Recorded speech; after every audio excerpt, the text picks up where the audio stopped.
Ready for a deep dive? Let's do it. Today, we're diving into one of the most, well, infamous trials in history. And no, it's not about a stolen chariot or anything like We're that. talking about Socrates, Athenian philosopher, gadfly, and let's be honest, kind of a pain in the neck for the powers that be. The man who famously said, "The unexamined life is not worth living." Which, when you think about it, that's a pretty bold statement. It is, and that's what we're going to be unpacking today. What did he mean by that?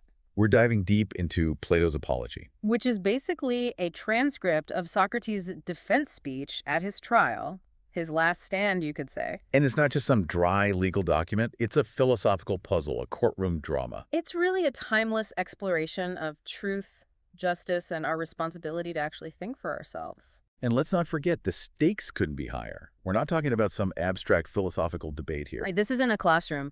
Socrates is literally fighting for his life. The charges against him. Corrupting the youth of Athens and impiety. Basically, disrespecting the gods, which back then, that was a big no-no. To understand why Socrates was considered so dangerous, you have to understand the man himself. He was notorious for his questioning. Relentless questioning, which, thankfully, we now have a name for, the Socratic method.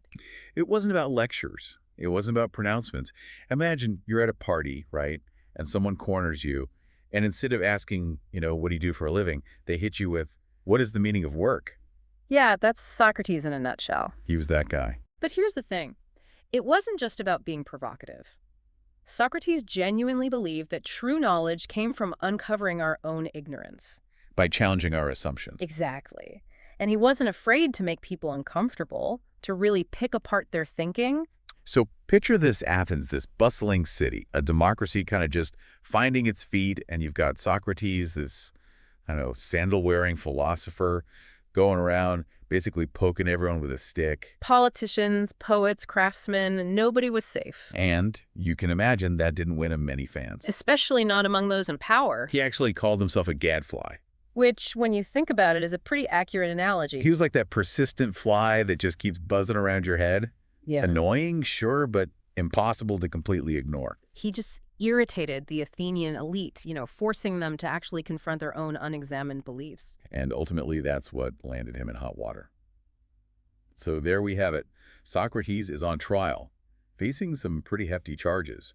But instead of, pleading for mercy or trying to downplay things, he uses his defense speech to do something, completely different. He basically takes the opportunity to challenge everything, not just the accusations against him, but the entire Athenian justice system. And he does it all with this, unshakable self-awareness. It's almost unnerving when you read it. Right. In the apology, he really lays out his defense, but it's not what you'd expect. It's not just about getting off the hook. He's trying to make a much bigger point. There's this part where he addresses the jury directly, and it's basically like, look, I'm not going to try to sugarcoat anything or use fancy words to sway you. I'm just going to speak plainly. The language of the people, not some highfalutin legal jargon. Exactly. It's like he's saying, judge me based on my ideas, not on how well I can deliver a speech. Which, let's be honest, takes some serious guts when your life is on the line. But that just shows how deeply Socrates believed in reason and the pursuit of truth, no matter the cost. And to really grasp his defense, we need to break down these charges against him. Socrates divides them into two camps. The old rumors that have been swirling around for years, and the formal accusations being thrown at him in court. It's fascinating how much weight those old rumors carry, isn't it? It's like they have a life of their own. It shows the power of a good story, and how quickly a reputation, even if it's based on hearsay, can become set in stone. It's like that game we used to play as kids, telephone, where a message gets passed around, and by the end, it's completely different. Except in Socrates' case, it's not a funny misunderstanding, it's his life. Exactly. And it's those old, unchallenged accusations that really worry him. Because they've had so long to fester in people's minds, they've become the accepted narrative. It's like, how do you fight something that's so ingrained? It's like trying to convince someone the world is round when they've believed their whole life it's flat. Exactly. You can present the evidence, but overcoming those deeply held beliefs is a whole other battle. And that's the challenge Socrates faces. He's not just up against specific charges. He's up against years of suspicion and prejudice that have been building up around him. And then you have the official charges, brought by Miletus, Anytus, and Lycon. each representing a different faction of Athenian society. Each with their own axe to grind. But what's interesting is that Socrates doesn't waste a lot of time trying to dismantle their individual arguments. Because he understands that the real threat isn't the charges themselves. It's something deeper. It's the underlying currents of fear and resentment that are driving them. You're playing the long game, right? He's more concerned with challenging the very way Athenians think.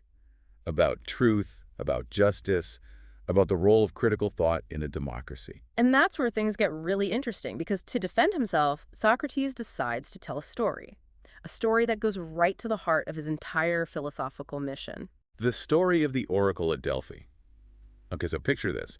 The oracle at Delphi, this mysterious figure, shrouded in legend, known for giving these, cryptic pronouncements that people would spend their whole lives trying to interpret. The ancient Greek version of a fortune cookie, but, with a lot more wheat behind them. Exactly. So into this scene walks Chaerephon, a friend of Socrates, and I guess probably the life of the party, right? Oh, yeah. So he goes up to the oracle with this burning question.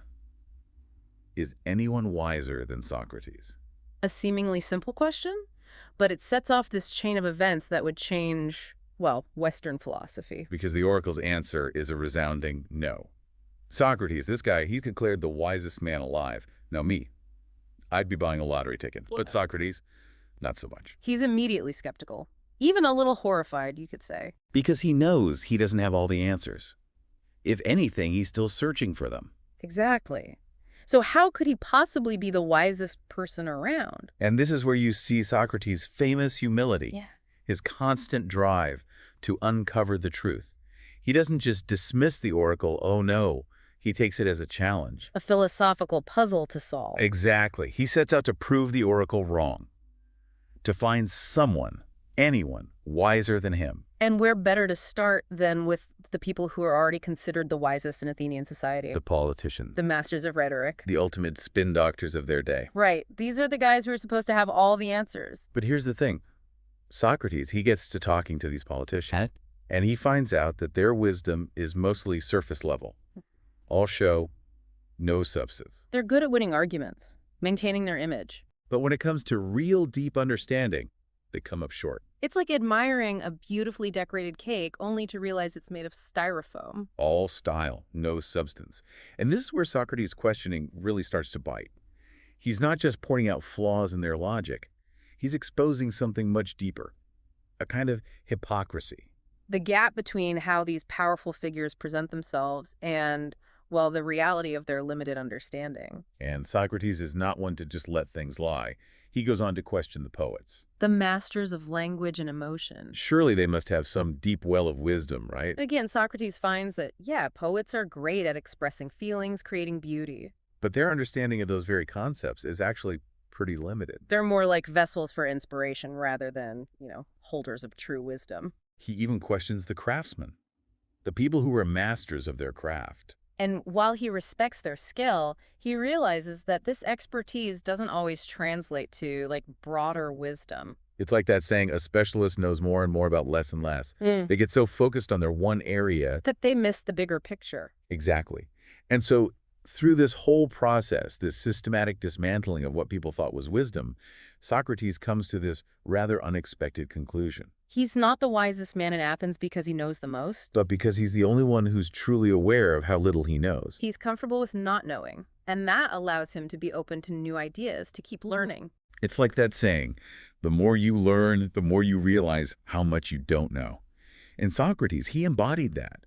He wasn't afraid to admit his ignorance, to ask those questions that make people squirm, and that willingness to embrace uncertainty. That's what set him apart. And that brings us to that famous analogy of the gadfly. Right, where Socrates compares Athens to this big, powerful, but kind of lazy horse. And himself to the annoying fly that keeps buzzing around, stinging the horse, keeping it from falling asleep. He's like a shot of espresso to the system, jolting Athens awake from its intellectual slumber. Exactly. And just like that fly, he was seen as an irritant, a nuisance.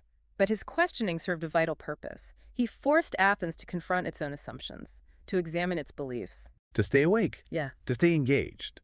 And that's what his defense really boils down to. He wasn't corrupting the youth. He was trying to enlighten them, To help them develop that same spirit of inquiry? to show them that a life lived on autopilot, just accepting the status quo, Hmm. well, It's a life half lived. which brings us back to that powerful statement.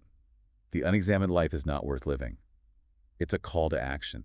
It's a challenge to really think critically about our beliefs, our values, our place in the world. And that challenge, it's just as relevant today as it was back then, because it's so easy to just go through life passively consuming, to never stop and ask those tough questions. And that's Socrates' legacy. He reminds us that true wisdom isn't about having all the answers. It's about having the courage to ask the difficult questions, to be okay with not knowing everything, and to never, ever stop seeking truth. Even if it means challenging everything you thought you knew, because the unexamined life might be easier and might be more comfortable. But it's in the questioning, in the grappling, in that constant pursuit of understanding that we really come alive. And that's our deep dive for today. We hope this has sparked your own curiosity, your own thirst for knowledge. Because the next time you find yourself settling into a routine, remember Socrates, the gadfly, the philosopher, the man who gave his life for the pursuit of truth. Ask yourself, am I really living an examined life? And if not, what am I going to do about it? This is the deep dive, reminding you to never stop questioning, never stop exploring, and never stop learning.